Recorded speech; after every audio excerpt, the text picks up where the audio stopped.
يفتح. يلا تجمعوا جاي.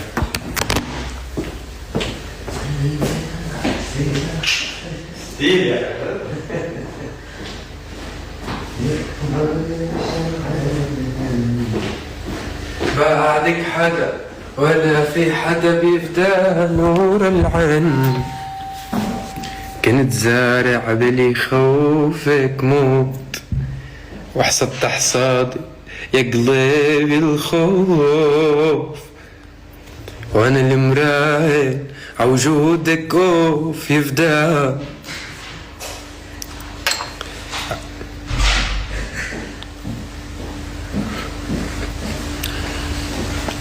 شو الاخبار يا حلوين يا امورين يا لذيذين؟ يقبرني ربكن شو حلوين على القافلة على ولد تيتي.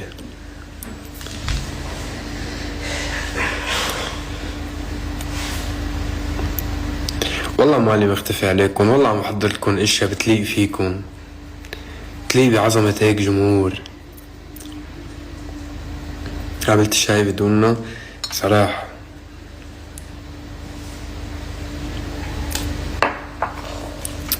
شاهد الشامي يحتسي الشاي. شاهد قبل الحذف. أول شي قول هاي بلا ما نزعل. هاي اختصر. عبود متغير لدرجة أدانك صغرانين. يعني أنا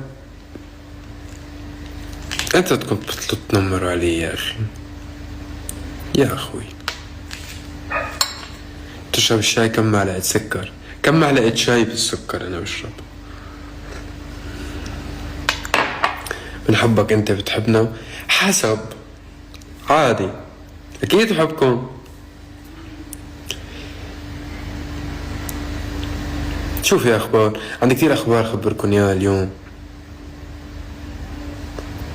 بس أنا ما بعرف إذا كل التعليقات عم تطلع عندي. يا أخوي ليه عم بتنقط؟ عم بيروح علي كل التعليقات فوق.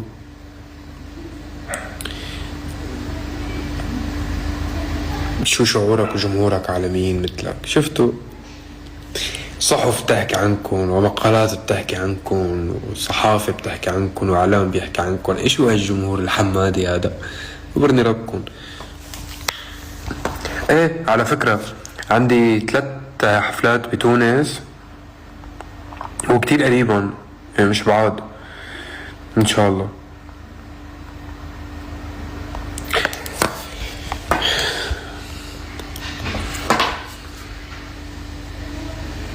بدك تسرب ولا لا؟ لا ما بقى في تسريبات. عبالي فاجئكم. بغيب برجع فاجئكم. خبرنا شو أول قرار أخذته بعمر 23؟ شو أول قرار أخذته بعمر 23 لما بعد عيد ميلادي؟ شو أخذت؟ خير شيء. أول قرار لازم أقرره إني بطل قرر. هناك رأيك.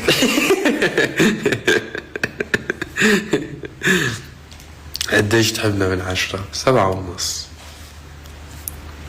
كم مرة بتحلق بالشهر؟ ما كتير، على قد مصرياتي. بعمل حفلة بحلق، ما بعمل حفلة ما بحلق. يعني ضيقان الأمور الحمد لله رب العالمين.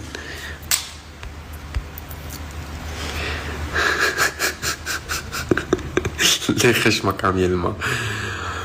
على فاتح لايف خبركم اشي وتنمر علي مشان اعرف انا احول اللايف كيف ما بدي. بفوت كيرا تتساءل عليكم قد ما بتسأل كار. فوت كيرا لو ارجيكم شو يعني سؤالي هلا. عندي اسأل كلمة بالعالم واهضم وحدة.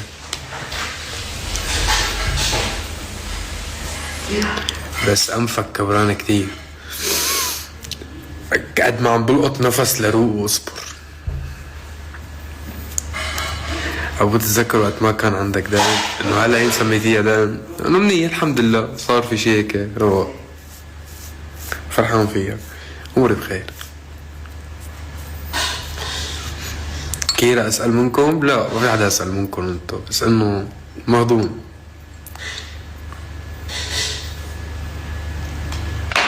شفطت ما ليه عم تحكوا عن انفي؟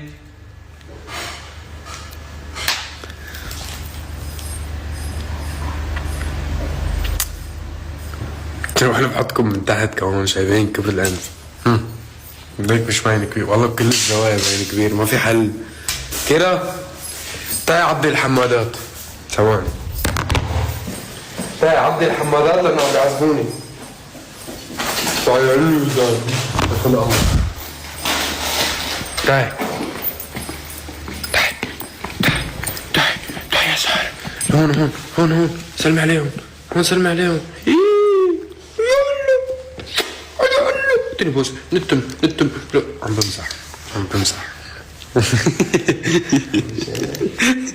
ما تطلع حوسي ما تطلع ما تبلع حوسي بكتب التليفون تطلع حوسكم ثواني. طب بدي يشوفوكي يلا عن امك. هات طيب خلص زعرن استسلمي عم حذرك انا.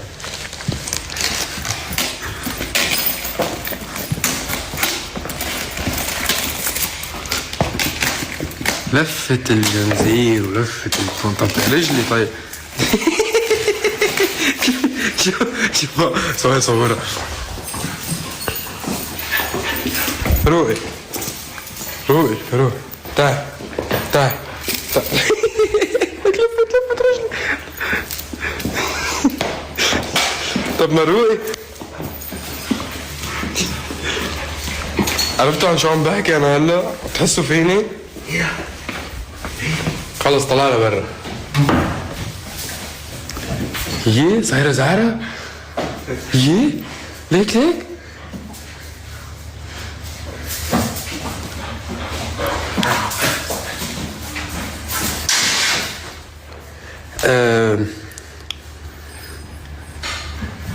لك عيني يا حسان. ليش كيف؟ لا ما لها فكحة بس هي هيك من على كتر الهبل.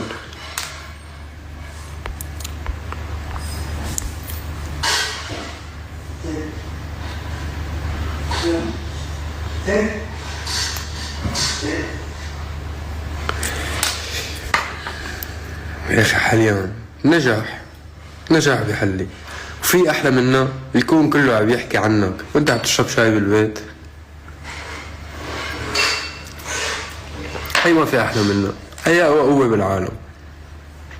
هن بيحكوا انا بشرب شاي بالبيت.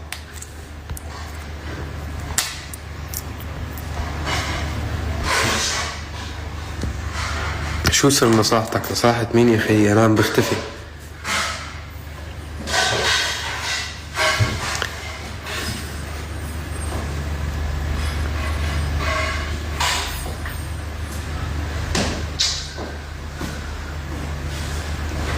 بعتقد اللايف متأخر.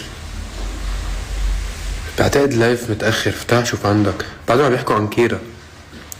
حبي يا إلي يقبرني ربك.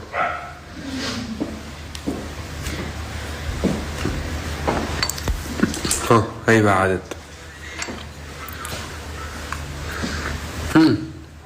منيح مو متأخر.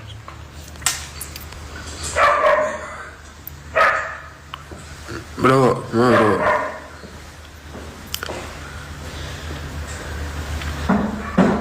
أنا أهم شي اليوم فاتح أخبركم يا حلوين يا أمورين إنه أنتو بالنسبة لإلي وبنظري يعني الحمد لله رب العالمين أهم جمهور وأهم قاعدة جماهيرية ممكن تلتقى بالوطن العربي. أوكي بدكم تكونوا دايما رايقين لأنه هن بيقدروا يستفادوا منكم إذا عصبتوا أو انبسطتوا. مين من كان عم بحكي لأنه أنتوا بتروحوا تتفاعلوا فهذا الشي كتير مفيد. مش مطلوب منا غير نقعد ننبسط نفتح لايفات نشرب شاي نصمم وننجح. نحن مش مطلوب منا نعمل شي لأنه ما في حدا ممكن يفيدنا بس نحن منفيد الكل.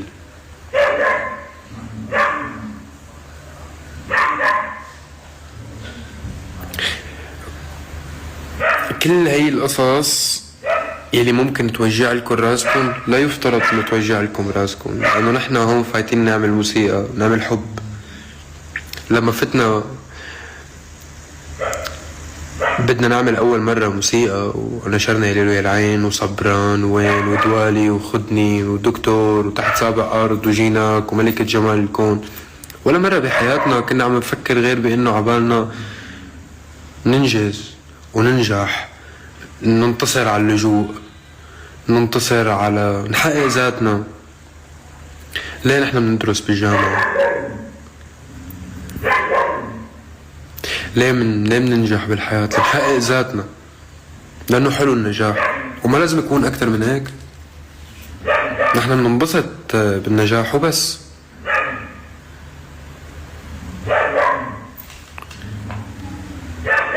تشربوا شاي؟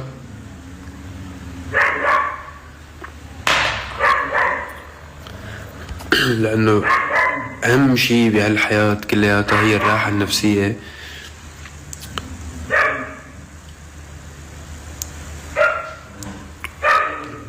والجسدية. اهتموا بحالكم، كونوا مبسوطين. إذا أنتوا مبسوطين بهذا المكان اللي عم تعطوني فيه حب، فعن جد تكونوا مبسوطين. ليش بده يكون في أي شي بده يوتركم ويضايقكم بالحياة؟ لا. قوتي بهالحياة، سبب نجاحي بهالحياة هو سبب واحد، هي محبتكم. الموسيقى سبب، بس صدقوني ما بتكون 1% قد محبتكم، لأنه أنتوا عم تسمعوني لأنه بتحبوني كأول مرحلة، وأنا بقدر هذا الشي، وبياكم أنتوا تعرفوا هذا الشي وتعرفوا أنه نجاحنا مش مربوط بشي غير بهي المحبة اللي الله أعطاني إياها. وبدعي لله، ما بدعي لله بكرة أعمل هيت، وأمي ما بتدعي لي بكرة ابني يعمل أحلى غنية بالعالم، أما أمي بتدعي لي الله يحبب خلقه فيك.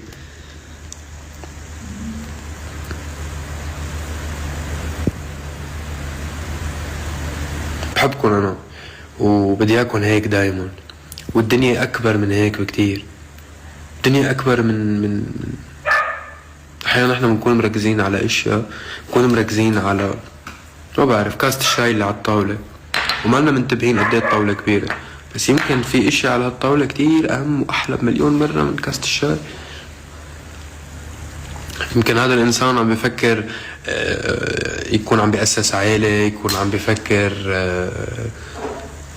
عنده مليون طموح بالحياة غير إنه، فهمت شو قصدي؟ يعني بدي لكم شيء، اليوم الغنية على يوتيوب بأقل من شهر عاملة فوق 40 مليون، مثل الدكتور ومثل صبران ويا ليلو يا العين وأغلب الأغاني. صدقا ما في شي بيسعدني غير اللي بتبعتولي إياه على الانستغرام. بشوفوا رقم حلوين كتير، يقبرني الله، ما في أحلى من النجاح، كتير حلو، بس هذا الشي اللي بالقلب المعنوي هذا اللي انتوا بتعطوني اياه. الرقم رقم. في عظماء من الفنانين نحن بنعرفهم عالميين مش بالوطن العربي، صاروا غايبين عن الساحة الفنية، يمكن يكونوا توفوا وماتوا من 20 سنة و25 سنة، بس بعد الناس بتحبهم، علما انه ما بيعملوا غنية جديدة، ما في غنية عم بينزلوها تنجح، ليه الناس بعدها بتحبهم؟ ماتوا، الناس بتحبهم لأنه بتحبهم. وهذا الشيء لازم يكون محور اهتمام الجمهور ومحور اهتمام الفنان، هو انه يرضي الجمهور ويحافظ على تصنيفه واحترامه ورقيه تبعه، والجمهور كذلك الأمر، يفوت يستمتع بالموسيقى، بيحب شخصية فنان، يفوت يحضر له اللايف بكل حب تبعه وبس. صح ولا لا يا كار؟ لا بتضحك علي، تفلسفت؟ لا بطلت فلسفة، هاي شرب شاي، بطلت انصحكم. كثير مزبوط العمر. وينك انت؟ والله عن جد ركزوا باللي عم لكم اياه انكم، ولك هذا فن. الفن جزء من حياتي مثل الاكل والشرب. انا بنزل كل يوم على الاستوديو مثل كاني نازل اتعشى. ونحن ننزل نتعشى اصلا. وحياة الله الفن جزء لا يتجزأ من حياتي. انا ما في يوقف يوم عن الفن. انا كتبت لما مات عمر، انا كتبت لما لجأت، لما كانوا الناس عم بيفوتوا على بيوت اللاجئين ويكسروا لهم بيوتهم. لهيك بلشت فن. واللي بيفوت للفن لانه عنده شيء يحكيه ولانه عنده شيء وصله، هذا اللي بينجح. بس اللي فايت على الفن ليثبت شيء مش انساني ما بينجح. اذا ما انربط مع الجمهور علاقة انسانية وعلاقة عاطفية ما بيبقى الجمهور. سر الاستمرارية هو هي المحبة اللي بيننا. من سنتين تقريبا بفتح اللايف بعدكم 30,000 عم بتزيدوا.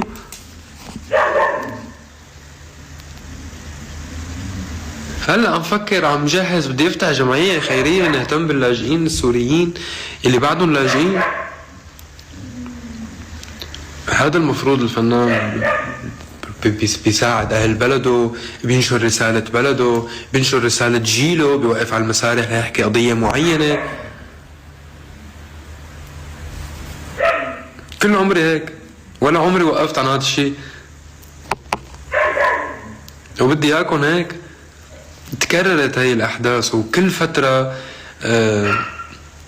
بيجي منصة معينة او حدا معين او انسان بده يهاجمنا او مدري شو.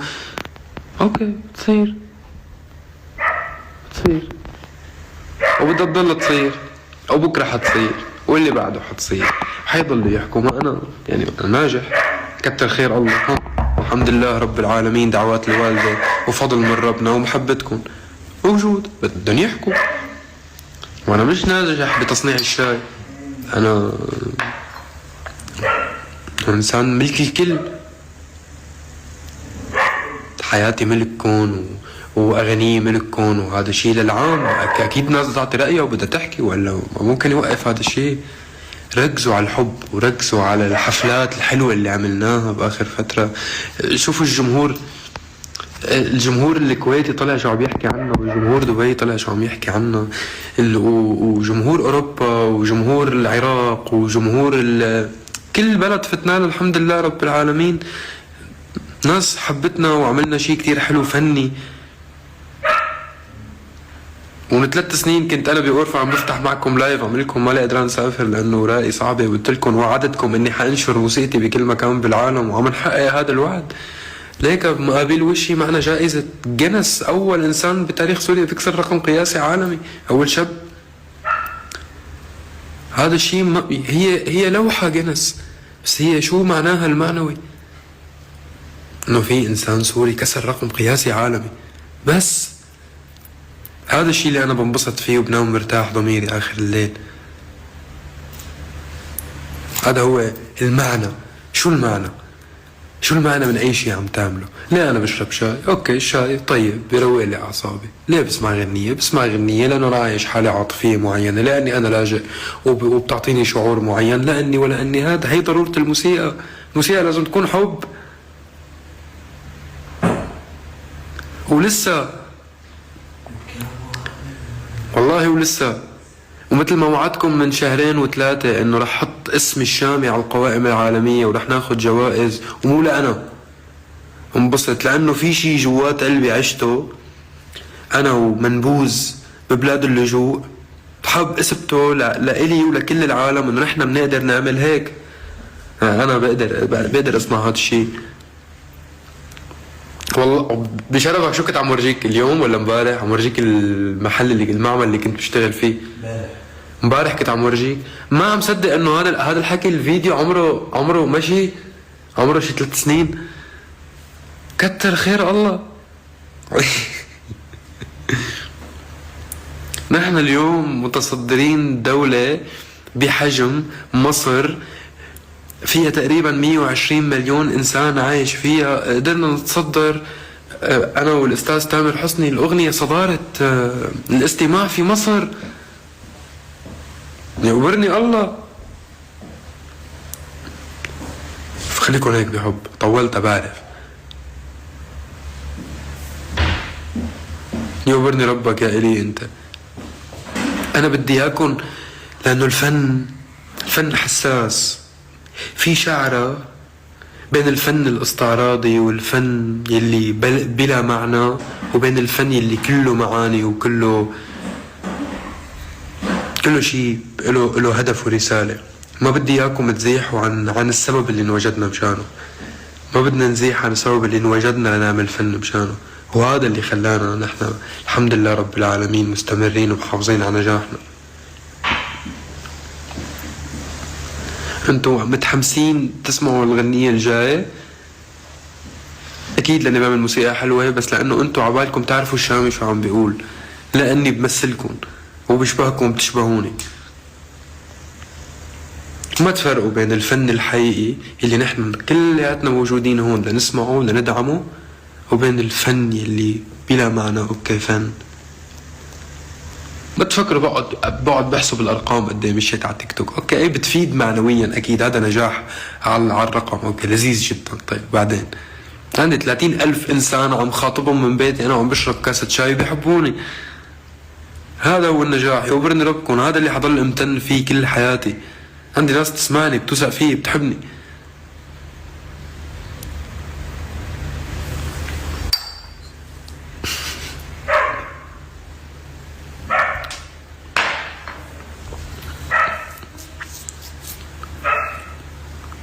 واوعكم من تنتبهوا على شغلة، من محبتكم لفنانكم او لفنان معين تهمشوا نجاح اي حدا تاني. بكرة بدها تطلع حالات فنية انا بدي ادعمها، وانتو بدكم تدعموه. لانه شو من كانت هي حالات فنية بتمثل بلد، ممكن بتمثل فئة، ممكن بتطور صناعة الموسيقى ببلادنا وبسوريا تحديدا.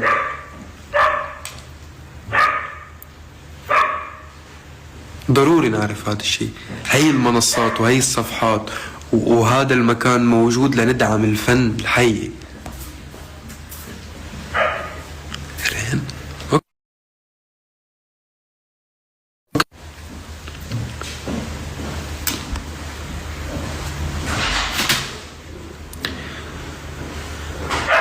وبإذن الله قريبا الجانب الإنساني والدعم الإنساني وتبني الفنانين اللي ممكن يطلعوا، واكتب لهم ولحن لهم وادعمهم وانتج لهم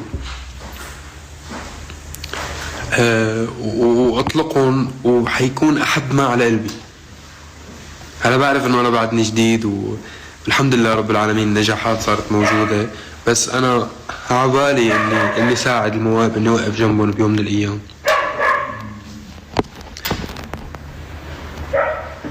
ودام الكل عم يحكي عنك وانت ما عم تحكي عن حدا، يعني انت منيح، يعني انتم منيح، يعني يقبرني ربكم.